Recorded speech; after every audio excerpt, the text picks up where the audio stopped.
Leinster and Wendy's actors said that their characters are completely in the dark about the evil side of what the club's been doing. All those murders, all those deaths, they seem completely in the dark about that.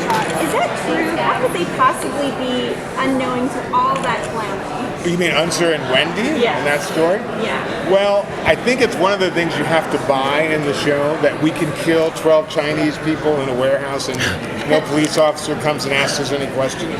I mean, we do a lot of murder that I think would probably be in the papers. And I think by this point now, Charming would be like the murder capital of California. Recently we had Clay, and then we had Tara, and then we had the sheriff, and this is all in Jackson's house. I know, in his actual house, you would think there'd be some issues. I think we have to kind of accept in this pulpy world of Sons of Anarchy that there's only so many stories we can follow, and somewhere when you're not watching TV, a police officer or some FBI agent is going on asking some questions. And somewhere when you're not watching Sons of Anarchy, there's a newspaper. I know, it's a little strange, but I think we have to buy it so we can focus on the stories that Kurt wants to tell. I thought you were talking about the actors being in the dark about what's happening to their characters. Oh no, we didn't ask that. We do that very deliberately. Yeah. How in the dark are they kept? They're almost completely in the dark. And the reason why they're almost completely in the dark is it's been my experience, and I've learned this from NYPD Blue Days, that the less actors know about the future of their character, the more they play it in the moment, and the more they react to situations as they were. If you knew what was going to happen in your future, you would do things differently. And it's very difficult for most actors to divorce from the knowledge of, oh shit, I'm going to die in 2 episodes, or I have to kill so-and-so later on. Then the things they're doing now start to influence to that outcome, which we don't want. So we know, to some extent, what's going to happen. I mean, Kurt and I know. So we kind of lead people through and make sure that what they're doing is not inconsistent with what's going to happen later. But I think in most cases, if they know, it's going to pollute the way they perform today. So it's not that actors, can't control it, but it's just really hard being an actor. You're super sensitive. If you have the information about what's going to happen in the future, you can't forget it. It's very difficult. Is there a dead actor right in this room that has no idea right now? Yes. Okay. There are 2. And they have no clue. So when Gemma killed Tara, it was in the moment. There was no premeditation. It just kind of happened. But what she does kind of next is very premeditated. She has a plan to kind of cover her tracks. Can you talk about the decision to go into that story writing and how it makes her almost more irredeemable than? Which I would have thought was impossible. I think it's impossible for Gemma, frankly. I don't think there's any coming back from before. Even if she did it with the best of intentions, it's beyond the pale. When Jax finds this out, it's not going to be pretty. After all, she can cover her tracks as long as she wants, but sooner or later the chickens are going to come home to roost, and she's going to really have no place to go. So I think she has to do what Gemma does, which is scramble and hope that it works out. And eventually I'm sure she has a plan to beg for forgiveness, but it may or may not work. I see dead people. May or may not work. You're always great about giving the fans the heads up on episodes to watch. So what would you tell to the fans are the key episodes to kind of keep an eye? Oh, jeez. I want to do this very carefully.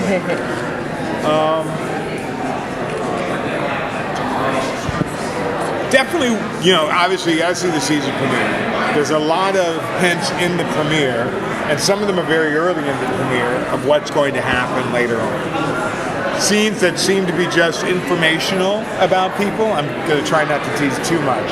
Actually, you'll find by the middle of the season ended up being much more important than you thought. I would say probably we've only shot through episode 7 now. And I would say the so far episode that you don't want to miss is, let's see. I don't know if I want to say that. Should I say it? It's just yeah, sure. You got to Just say 4. What's the name of that episode? I can't remember the names because they're so weird. Do you participate in the naming, or is it just Kurt? No, the name just shows up on a script, and usually it's in some strange foreign language, and I have to go on Wikipedia to find out what the name of the episode means. I mean, basically that's it. Or usually the episode's not named until Kurt does his final pass, He has a group of writers. We have about 7 writers who write the episodes first. After they've all broken the story, then Kurt does a final pass of the episode, and in that process, he names the episode. Can you talk a little bit about some of the creative challenges in a final season and trying to come to a satisfactory conclusion for the creative team, for the actors, while still keeping in mind what the readers may want? That's a very good question. Well, there's a good tension, and I'll try to say this nicely, because I think I'm probably a little bit more oriented towards the fans, because I consider myself the first fan, and I think Kurt is more he's internally oriented. He has a story that he wants to tell, that he's always wanted to tell, he's been telling for years, that he knows how it concludes. And so I think there's a healthy sort of back and forth with how things are presented. Kurt always wins, but I have some slight influence because I direct a lot of the episodes. I'll direct 4 of the 13 episodes this season. I'll do 1, 7, 10, and 12 of the episodes. So I have some being on the floor and actually going through every scene, and then I supervise all of the other directors. So I think we're sort of trying to please both people at the same time. I think in the end, we'll probably please 75% of those people successfully. 25% will be very, very good. Did you direct Marilyn and Courtney Love? I'm very excited. I did. I directed Marilyn Manson, who we call Manson, and he was fantastic. I was really impressed with him. I don't have any Manson records, so I'm not really familiar with his oeuvre prior to coming to Sun. So I knew I had a preconception of what he looked like.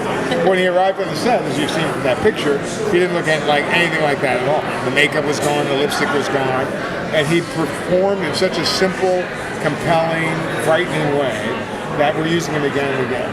He's recurred, several times in the first 7 episodes as the character of Tully, the head of the Aryan Brotherhood, and a key contact for Jax in terms of getting done what he has to do in prison.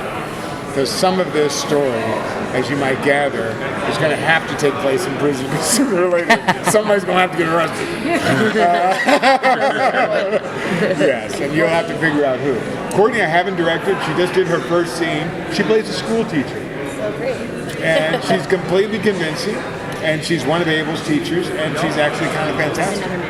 Yeah, she's nothing like anything I am familiar with Courtney Love. And when I saw her in her little dress, her little A-line dress, on the line to school, picking up Abel and talking to Gemma, I said, wow. If I didn't know it was Courtney Love, I would just think we have a really good actress playing this part that's not quite what it seems to be and ends up being very important to our plot later on. Are you directing the finale? No, Kurt Sutter will direct the finale, as he's done, I think, every season of Sons of Anarchy. And thank God for that, because I don't want to be there when all the crying and the hewing and the hawing ensues. And there's going to be a lot. Has there already been a little bit of that? There's been a little bit of it, yes. We've had a couple of sad days already on the Sons, but that's why people will tune in to see which days are sad and which days are happy. There are more sad days than happy days on the Sons. So don't be expecting that you're going to get a lot of chuckles. All right. Thank you, Paris. You're always great. Thanks.